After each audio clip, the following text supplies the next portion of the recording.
네, 자, 기출문제 분석하겠습니다.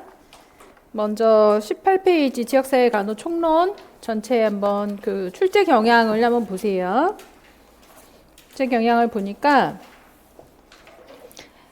지역사회 간호 93년도에 간호 목표 회원의 효과 그리고 지역사회 체계의 구성물 그러니까 지역사회 간호의 목표니까 뭐가 나왔겠어요? 적정 기능이잖아요. 그래서 기능이라고 하는 부분이 93년도에 출제가 됐구나 생각하시면 되고요. 94년도에는 간호과정이죠. 간호사업에 있어서의 평가 계획 이런 것들이 출제가 됐으니까 간호과정이 출제가 된 거고요. 그리고 94년도에도 기능의 연속 지표가 출제가 되었거든요. 역시 기능이 2번 연속 출제가 되었죠. 지역사회 간호의 목표에서 지금 추세가 과거에 이 92년도에서부터 97년도까지, 96년도까지 요게 객관식이었고요. 이때는 보건교사 시험만 보면 객관식 엄청 문제가 국가고시보다 더 쉬웠고 시험 보면 다 합격해서 가는 수준이었어요. 예. 그래서 그때 이렇게 진짜 그 제목만 나왔다고 해도 과언이 아닐 만큼 요게 다시 출제되는 경향을 지금 보이고 있거든요. 95년도에도 헬렌 유라의 간호 과정이 나왔고요. 요 정도 출제가 됐어요. 그러니까 간호 과정하고 지역사회 간호의 목표, 기능 이 부분만 출제가 됐다라고 보셔야 되겠죠. 그런데 지금 이제 주관식이 된 이후로서는 아직까지 출제 유형이 보이지 않아요. 그래서 출제 가능성이 저는 있을 거라고 생각하는 게 기능이죠. 적정 기능, 그리고 기능의 연속 지표, 회안의 효과 이런 거. 자, 그리고 98년도, 97년도부터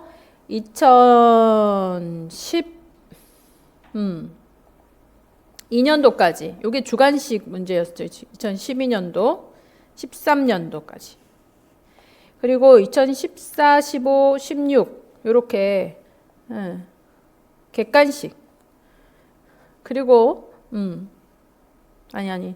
2011, 12, 13, 14 요렇게 객관식이었어요. 객관식 문제가 2009년도구나. 미안합니다. 2009, 11, 12, 12 요거 객관식이었어요. 9년부터. 그래서 자, 2005년도에 평가 범주가 나오고요. 2007년도에 오렘의 자가 간호 이론, 2008년도에 로이의 적응 이론 이러면서 2007년도부터 간호 이론이 주관식으로 출제되기 시작을 합니다. 간호 이론이 출제되기 시작을 했고 건강관리실 활동의 장점이라고 해서 2007년도에 출제가 됐잖아요.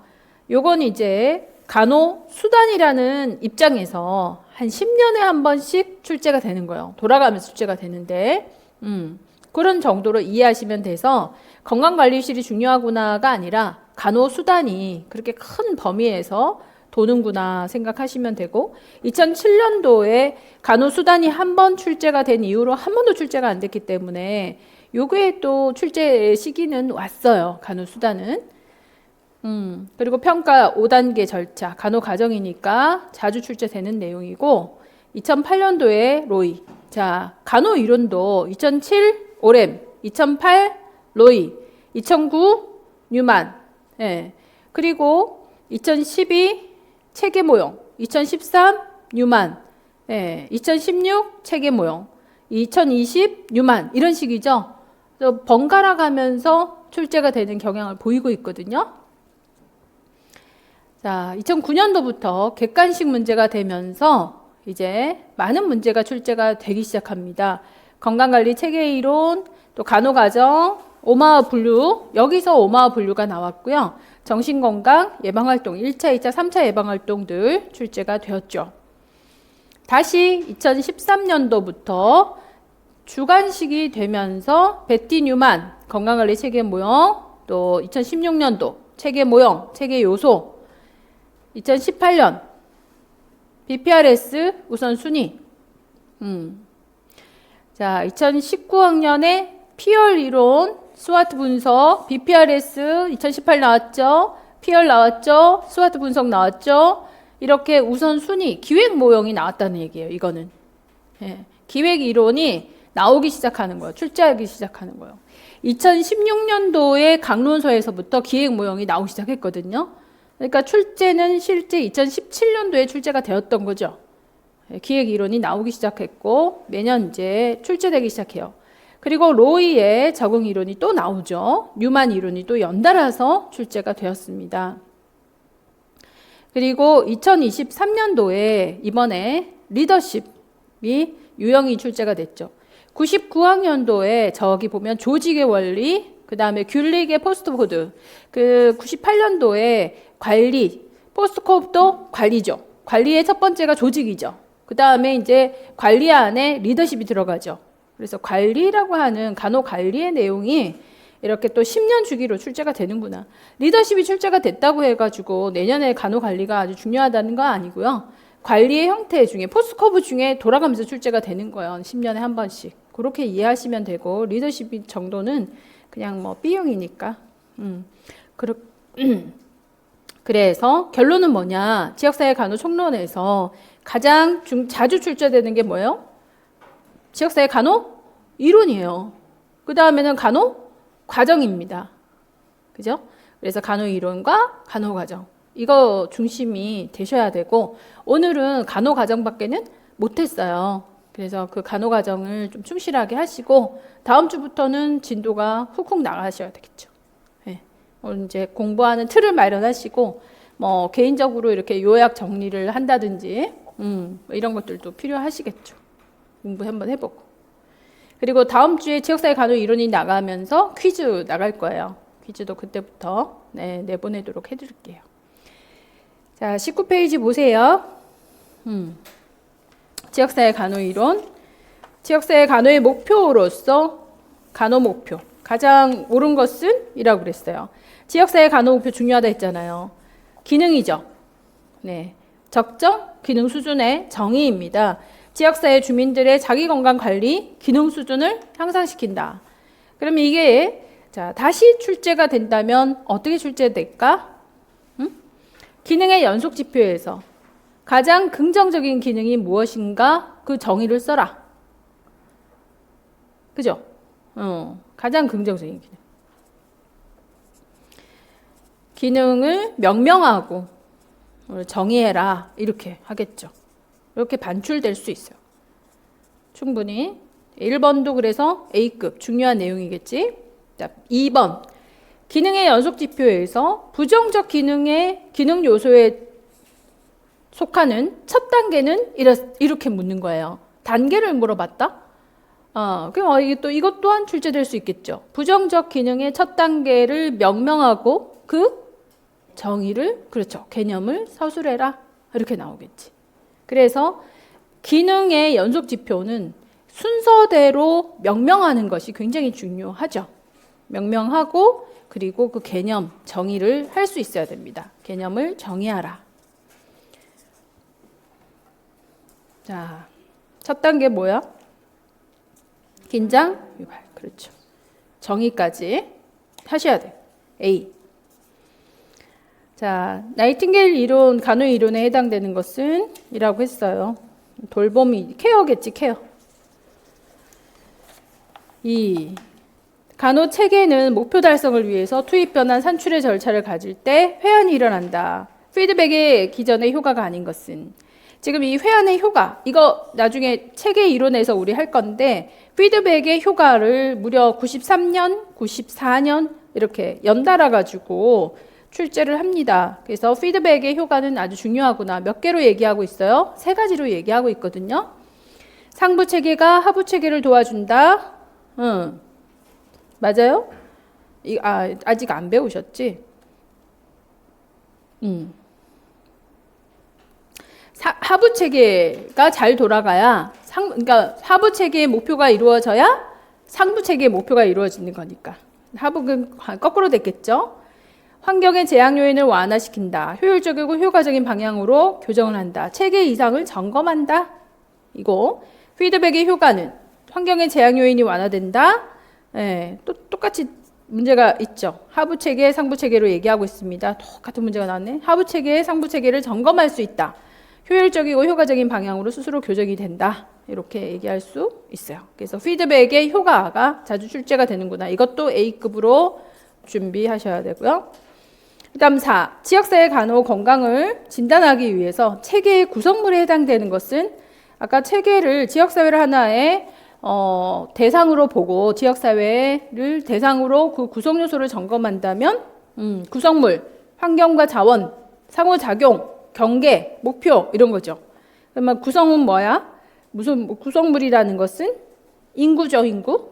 네, 그래서 지역사회 주민, 학생, 근로자, 교원입니다.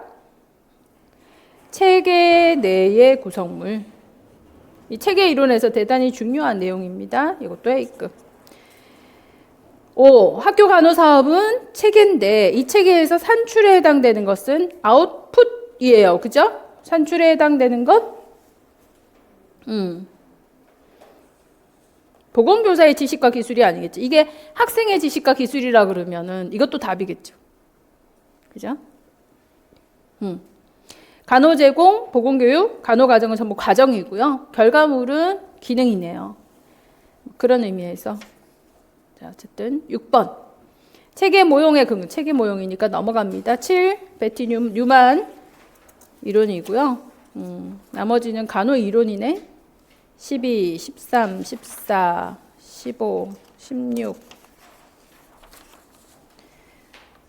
간호 수단까지 가고 지역사회 간호 과정이 19페이지. 4절 지역사회 간호 과정입니다. 1. 보기는 지역사회 간호 과정을 얘기한다. 그 간호 과정을 순서대로 바르게 나열한 것은 이렇게 간호 과정의 순서 뭐 이렇게는 나오지 않을 겁니다. 어쨌든 간호 과정이 A급이라는 거. 그 다음에 2. 지역사회 간호 사업의 평가에 대한 개념을 설명한 것은 평가는 사업이 완전히 성취된 후에만 하는 것이다. 아까 평가 시기는 자주 물어본다 그랬어요. 그죠? 평가 시기. 언제 한다? 전중 후. 사업 시작 전중 후에 모두 다 가능하죠. 사업 전에도 평가할 수 있고 진단평가, 사업 중에도 할 수 있고 사업을 하고 난 이후에도 효율성에 대한 평가를 할 수 있죠. 그래서 1번 틀린 내용이에요. 평가 결과는 지침이나 법령에 영향을 주어야 되고 평가의 목적은 기획 과정에 수정할 사항이 있는지 없는지를 알아내는 데 있고 일의 양이나 가치를 어떤 기준에 따라 성취한 거를 비교하는 것이다. 그렇죠. 3. 평가 계획은 언제 수립해야 된다? 평가하기 전? 사업을 시작하기 전? 사업 전이죠. 사업을 시작하기 전에, 수행하기 전에, 수행 전에 평가 계획이 세워지는 거죠. 그래서 이건 중요합니다. 3A. 기입형으로 나올 수 있다. 4. 지역사회 간호사업에 있어서 최소의 비용으로 최대의 효과를 얻는 평가는 어느 범주인가? 효율성에 대한 평가. 이런 내용들은 지금 반출해서 한 3번 정도는 주관식에서 출제가 되었어요. 한 번은 적합성에 대한 평가로, 한 번은 효율에 대한 평가로, 한 번은 범주대로 쓰세요로, 지표를 쓰세요. 한 4번, 5번 정도 출제가 되었네요. 그러니까 이 개념 되게 중요하겠지. 4번. 헬렌 유라 메리 월시의 간호과정 단계 또 나왔네요. 단계만 물어보면 좋겠어. 당연히 중요한 거고. 6번. 간호과정 4단계를 적용을 해서 가 단계에 해당되는 내용은 이런 내용들은 표현이 좋을 것 같아요. 가에서 해당되는 건 사정 자료 수집하고 간호 진단 내리고 하는 것들이겠죠. 사정의 단계니까. 뭐 그런 정도. 사정에 해당되는 거, 진단에 해당되는 내용이 뭐가 있나?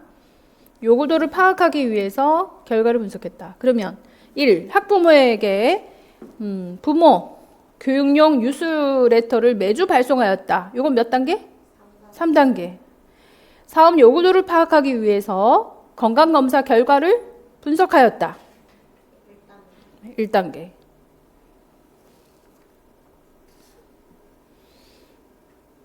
사업 실시 후에 체지방, 체중 변화의 정도를 분석했다.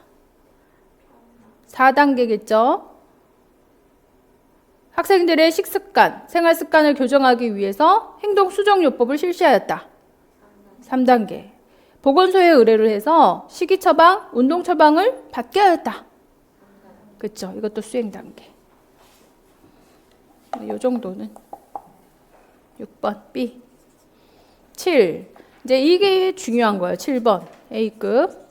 요거 2011년도에 객관식으로 출제를 하고 아직 주관화 시켜서 출제를 못했거든요. 오마와 분류 체계에서 자, 가나에 해당되는 것을 쓰세요. 그러니까 영역에 해당되는 증상 징후를 고르라는 얘기예요. 그러면 다시 반출된다면 증상 징후를 제시하고 이건 어느 영역에 해당이 되는 건가요? 이렇게 묻겠죠. 증상 징후를 먼저 봅시다. 주요 급수원이 지하수입니다. 라고 했어요. 이건 위생이니까 어느 영역? 환경 영역이에요. 그 다음에 주민들의 건강 문제는 근육, 골격 기능 손상이고 주 원인은 관절염이에요. 라고 했어요. 그럼 이거는 생리적인 영역이 되겠죠. 자, 그러면 나 다 볼게요. 마을 공터에 방치된 쓰레기로 악취가 심합니다. 이건 환경 영역. 2. 마을 회관 앞 도로가 교통사고 다발 지역입니다. 안전이죠. 환경이죠. 독거노인의 사회 고립 문제가 심각합니다. 외로워요. 소외죠. 사회 접촉이죠. 사회 접촉은 사회 심리 영역. 차상위 계층에 속한 주민의 비율이 10%예요. 수입이죠. 에? 가난하다는 거 아니야. 수입은 어디에 해당하더라? 환경. 소외된 다문화 가정의 비율이 20%입니다. 소외될 때 또 사회 접촉이니까 환경이겠죠? 아니. 사회 접촉이니까 사회 심리지. 소외. 자, 흡연자의 비율이 높다. 흡연은 약물? 오용입니까?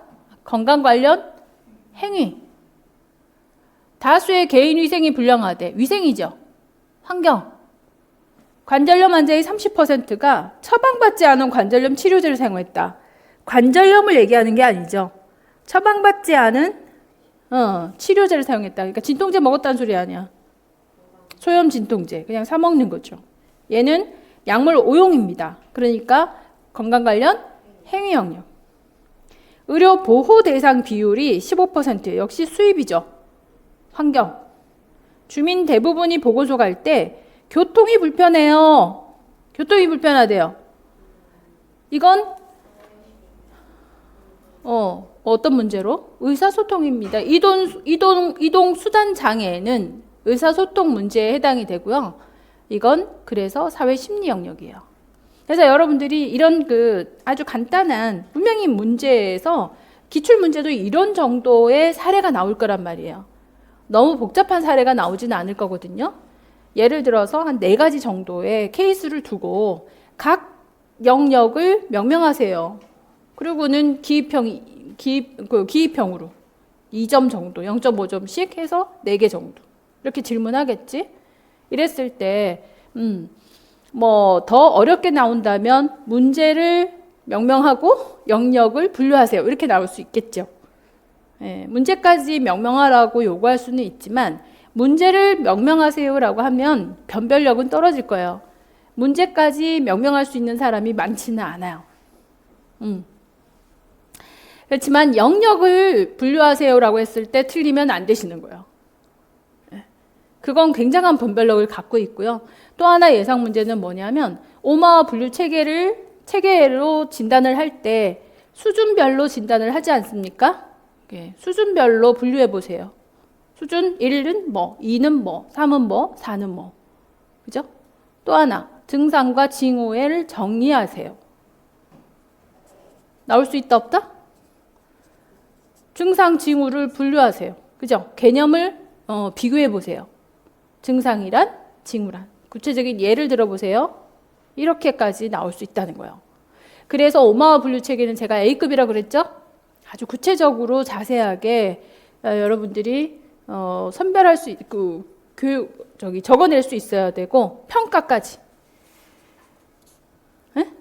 평가할 때 오마와 분류 체계를 적용을 했어요. 평가할 때 3가지 영역으로 평가한다 그랬죠. 뭐? 그렇죠. 지식, 행위, 상태. 몇 단계로? 5단계로. 그죠? 그래서 예를 들어서 지식은 2단계였다. 행위는 3단계였다. 상태는 2단계라 한다면 이 사람이 상태는 어떤 상황이냐. 이렇게도 물어볼 수 있어요. 어려우면 그렇게까지 어려울 수 있는 거거든요. 그러면 점수가 확 내려가. 그런 거에서 변별력 있게 치고 나가셔야 된다 이 얘기예요. 분명히 오마가 한번 출제가 될 텐데 예상외로 A급은 항상 구석에 있는 문제가 많이 나와요.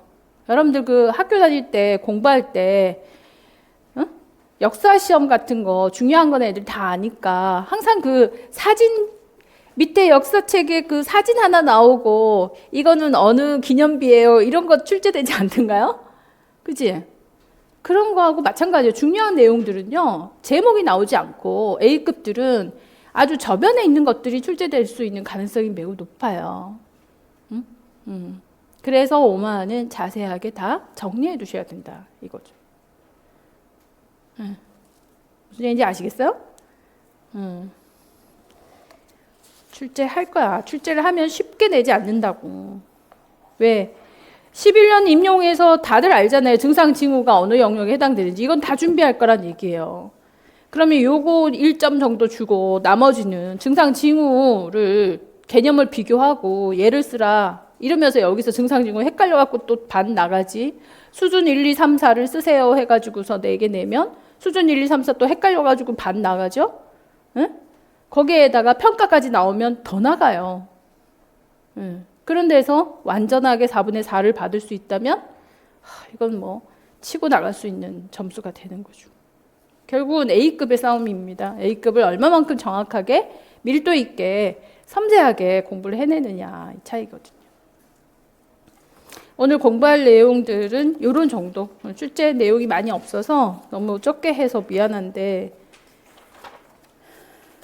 뭐 어쩔 거야. 할 수 없고 이렇게 이론서 나가는 만큼 기출문제를 파악을 하고 기출문제 그 이론에서 우리가 예상할 수 있는 기출이 있잖아요. 이미 나온 기출문제가 반출이 된다면 이런 식으로 출제가 될 거다. 거의 적중을 많이 한 것 같아요. 기출 시간에. 제가 설명을 그렇게 해드리니까 참고하셔서 예상 문제는 이럴 것이다 하면 메모를 꼭 해놓으세요. 메모해 놓으시고 그걸로 공부를 하시고 거기에 맞춰서 그리고 이론서를 다시 보시고 해요. 오늘 첫 주여서 가볍게 공부할 수 있지만 2주차부터는 뭘 해야 된다? 누적 복습하셔야 됩니다. 네. 그래서 중요한 거 눈도장을 찍을 수 있게 표식을 잘 해두셔야 되고 키워드 분석을 잘 해놓으셔야 되고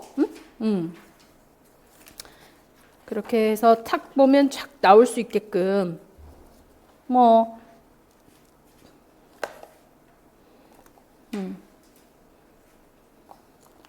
이 옆에다가 활용을 해보는 것도 좋지. 이렇게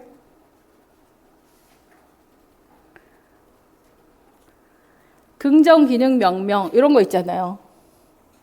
이렇게 써놓으시는 거. 그러면 누적 복습할 때 되게 좋아요. 뭐만 딱 눈에 보이게 되면 긍정 기능 몇 가지 예를 들어서 4가지 이렇게 해놓으면 4개가 뭐였더라? 이런 거. 가지수 꼭 적어 놓으시고 있죠. 그래서 항상 이렇게 필기를 많이 해 놓으세요. 눈에 확 띄게.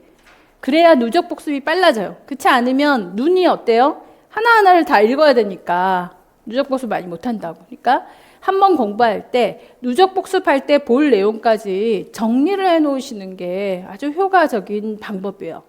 그렇게 공부를 해 놓으시면 익숙해지면 반드시 떠오르거든요. 이 익숙함을 계속 반복해서 가다 보면 7월쯤 되면 누적 복습을 너무 많이 했기 때문에 그냥 저절로 떠올라져 있게 돼요. 용어만 다 기억하더라도 여러분 할 일이 없습니다. 용어만 전부 다 기억하더라도 나중에 할 일이 없어. 이해만 하면 되는데 이거 계속 반복해서 문제 풀이하고 모의고사까지 치고 나면 이해는 되거든요. 근데 흐릿하게 용어가 기억이 나면 그거 참 어렵단 말이에요. 모의고사까지 치르면 이해가 안 될 수는 없어요. 기출문제 풀이하죠. 문제 풀이하죠. 모의고사 풀이하죠. 문제를 도대체 몇 문제를 풀어보는 퀴즈도 하죠. 4개의 형태의 문제를 풀어보는 것은 우리한테는 굉장히 유리해요. 문제를 많이 풀어보는 이유는 이해도를 증진시키기 위함이에요. 이해는 다 할 수 있어. 그런데 나중에 용어가 명확하지 않아서 까먹은 거는 명확하지가 않은 거지. 그 용어만 익숙하게 해놔도 70%는 달성할 수 있어요. 어쨌든 잘해봅시다. 1년 잘 부탁드리고요. 잘 될 것 같아. 나는 올해는 아주 올해 결과물이 상당히 좋을 거라고 예상을 하고 있어요. 책도 다시 다 저한테 맞게 제가 생각했을 때 중요 포인트를 정리할 수 있게 해놨기 때문에 여러분들이 공부하기가 훨씬 수월할 수 있을 거고요. 그리고 키워드 분석하는 거 이거 일일이 다 가르쳐 드릴 것이고 기출 문제든 문제 풀이 형식이든 문제 풀을 때마다 다양한 형태로 접근을 할 거기 때문에 이해도는 제가 저 설명만 잘 들어도 이해는 잘 갈 수 있게 그렇게 진행을 할 거예요. 그래서 여러분의 할 일을 하시라는 걸 권하고 싶고 앞으로 자주 잘 부탁드릴 테니까 발 맞춰서 잘 가봅시다. 다음 주부터는 진행이 많이 나갈 거니까 각오하시고 들어오시고 오늘 수고 많이 하셨습니다. 반가웠어요. 수고하셨습니다.